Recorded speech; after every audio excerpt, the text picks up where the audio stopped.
이연아는 대한민국의 인플루언서로 과거 머슬매니아 아시아 챔피언십에서 1위를 했던 피트니스 모델이기도 하다.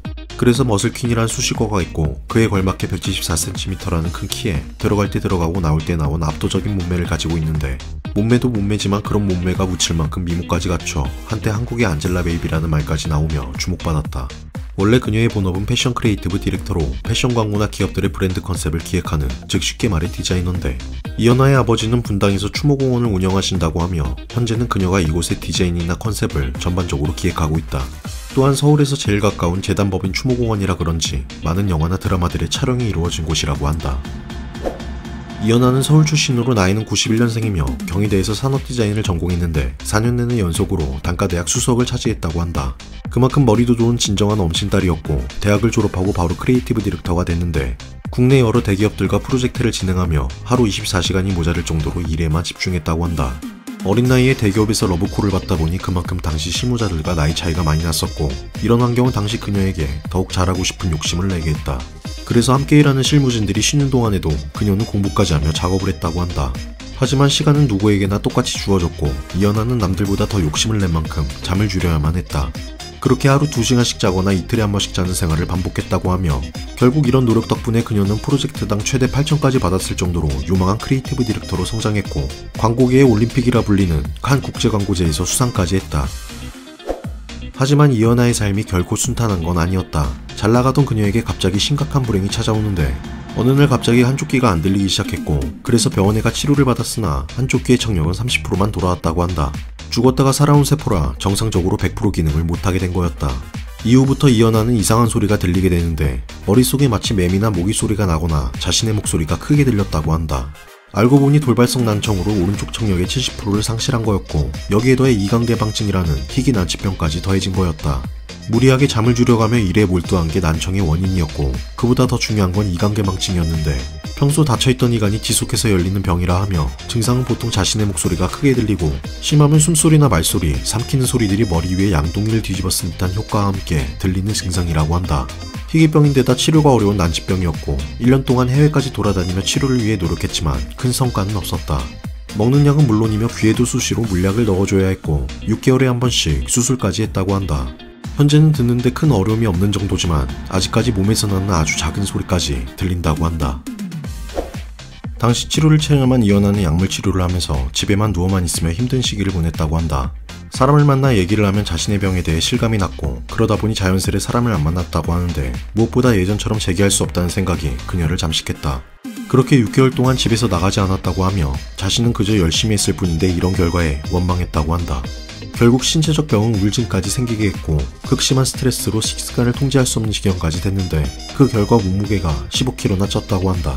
이런 이연아의 모습을 본 가족들과 주변인들은 속상해했고, 더는 이렇게 살면 안 되겠다 생각하던 찰나에 언니가 특별한 사람이라 자기소개서에 남다른 한 줄을 더 쓸 수 있게 하늘에서 선물해준 거라 생각하면 어떨까요? 라는 한 후배의 위로가 그녀를 일으켰다고 한다.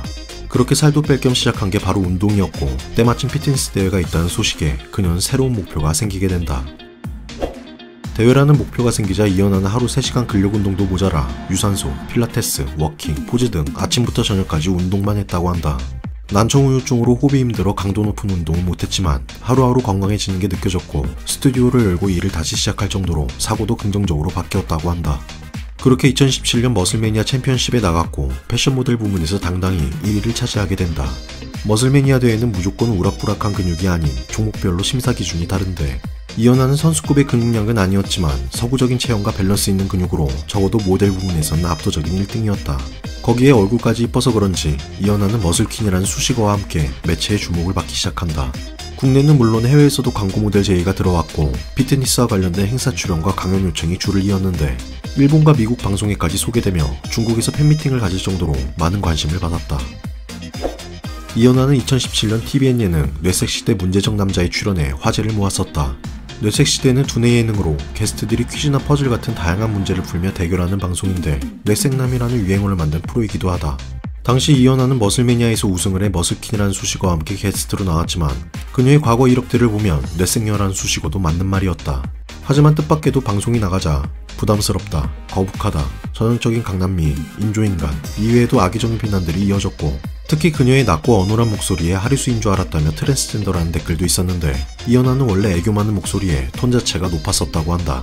하지만 이관계방증으로 자신이 말하는 소리가 원래 소리와 다르게 뇌에서 들리다 보니 자기도 모르게 목소리가 점점 낮아지게 된 거라고 한다. 그래서 이연아는 예전 목소리를 되찾기 위해 주기적으로 음성치료까지 다닌다고 한다. 그리고 악플만 있었던 건 아니고 너무 예쁘다, 다 가졌네, 완벽하네 등 긍정적인 반응들도 많았는데 반응들이 이렇게 나뉘는 이유는 긴 말하지 않아도 다 알 거라고 본다. 이연아의 몸매는 전체적으로 뛰어나지만 그 중에서도 미드가 상당한데 이로 인해 수술한 거 아니냐는 의혹이 있었다. 하지만 원래 가슴이 빈약해서 5cm 정도 되는 패드를 항상 가지고 다닌다고 밝혔고 머슬매니아 대회에서도 안에 어마어마하게 넣었다며 인터뷰를 통해 솔직하게 고백했다. 가장 자신 있는 신체 부위로는 어깨와 허리, 엉덩이를 꼽았으며 허리는 어깨가 넓어서 얇아 보이기 때문이라고 한다. 아무리 피곤해도 하루에 2시간씩 운동은 매일 하고 특히 복근 운동은 빼먹지 않는다고 하며 음식은 좋아하지만 식단을 위해 짜고 매운 것 같은 양념이 된 건 거의 먹지 않는다고 한다. 또한 본인 피셜로는 물만 마셔도 살찌는 체질이라 밝혔다. 시간을 돌릴 수 있다면 수능 치는 날로 돌아가고 싶다 밝혔는데 이 점이 부족해서 서울대에 떨어졌기 때문이라고 밝혔다. 단순한 병도 아닌 청각장애 판정을 받을 정도로 힘든 시련을 겪었던 이연아. 정상인도 누구나 가끔 이명현상을 겪어본 적 있을 텐데 살아가는 내내 그런 불편함을 견디고 산다는 건 정말 힘들 것 같고 대단하다고 본다. 이연아는 인스타 팔로워 40만으로 대중적으로 그렇게 엄청난 인지도가 있는 건 아니고 과거 머슬킨으로 잠깐 화제됐던 인물이다. 그래서 아마 처음 보는 사람도 많을 거라 본다. 요즘엔 인플루언서라는 말이 대중화되면서 조금만 인기 있어도 자신을 인플루언서라 소개하는 사람들이 많은데 이연아가 딱 개인적으로 생각하는 인플루언서의 기준이라 본다. 어쨌든 그녀의 앞날을 응원하며 머지않아 의학기술이 발달해 병도 완치되길 바란다.